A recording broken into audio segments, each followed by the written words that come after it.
বৰপেটা জিলাত বিভিন্ন ধৰণৰ পৰ্যটক আৰু চৰকাৰী বিষয়াসকল আহি থাকে।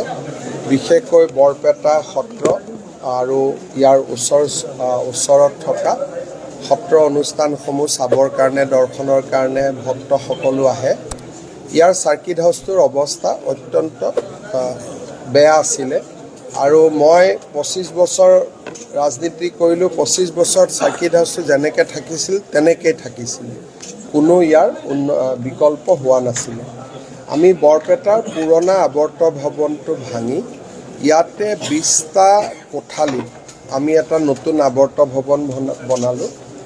70জন ব্যক্তি বহিব পৰাকৈ ইয়াত কনফাৰেন্স হল এটাও হ'ল আৰু VIP ৰুম দুটা, বিশেষকৈ ৰাষ্ট্ৰপতি প্ৰধানমন্ত্ৰী থাকিব পৰা পৰ্যায়ত ইয়াত বনোৱা হৈছে আৰু আন 18টা কোঠাও ইয়াত থাকিব। এটা সুন্দৰ আৱৰ্ত ভৱন হ'ল। ভৱিষ্যতে আমি ইয়াত ইণ্টিগ্ৰেটেড DC অফিচ এটা কৰাৰো আমাৰ পৰিকল্পনা আছে আৰু নিশ্চিতভাৱে বৰপেটা জিলাৰ কাৰণে আজিৰ দিনটো এটা আনন্দৰ দিন। এটা কথা ৰৈ গৈছে, ধৰক এতিয়া বৰপেটা সত্ৰৰ বহুত সমস্যা আছে। বৰপেটা সুন্দৰীয়া গণপতি পাটবাইগুটি সত্ৰখিনি মাটিবিলাক এতিয়াও বহুত ঠাইত বেদখল হৈ আছে। ইতিমধ্যে বটদ্ৰৱাত প্ৰকল্প আৰম্ভ হৈছে। পৰৱৰ্তী পৰ্যায়ত আপোনাৰ কি পৰিকল্পনা আছে? ইয়াত বৰ্তমান আপোনালোকে জানেই যে আমি পাটবাউসীত 2খন সত্ৰৰ উন্নয়নৰ কাম চলি আছে আৰু আমাৰ সোণপুৰা ভেটিত কাম চলি আছে। ভৱিষ্যতে সুন্দৰ দিয়াটো মোৰ পৰিকল্পনা আছে, বহৰীটো মোৰ পৰিকল্পনা আছে। কিন্তু এটা 5 বছৰে যথেষ্ট নহয় গোটেই কামবোৰ কৰাৰ কাৰণে। কিন্তু মোৰ পৰিকল্পনাৰ ভিতৰত আদি সত্ৰ হিচাপে বহৰী সত্ৰ মোৰ পৰিকল্পনাত আছে, সুন্দৰ দিয়া আছে আৰু আমাৰ গণকুচি, তাৰপিছত একেবাৰে মোৰ আমাৰ মধুপুৰলৈকে মোৰ পৰিকল্পনা আছে।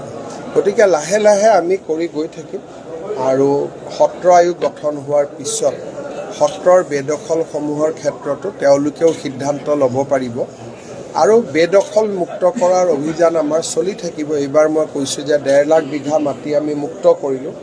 অহাবাৰ আমি 5 লাখ বিঘা মাটি বেদখলৰ পৰা মুক্ত কৰিম। এইটো আমাৰ এটা আমি লক্ষ্য বান্ধি লৈছোঁ আৰু আমি কাম কৰি গৈ থাকিম। তাৰ শেষ প্ৰশ্ন, আজি অখিল গগৈ কিছু সময় পূৰ্বে ঘোষণা কৰিছে যে তেওঁলোকে 15খন বা 12খন আসনত নিৰ্বাচন খেলিব। আল্টিমেটলি তেওঁলোকৰ কংগ্ৰেছৰ সৈতে যিটো মিত্ৰতাৰ কথা কৈছিল, সেই মিত্ৰতাটো শেষ হৈ গৈছে।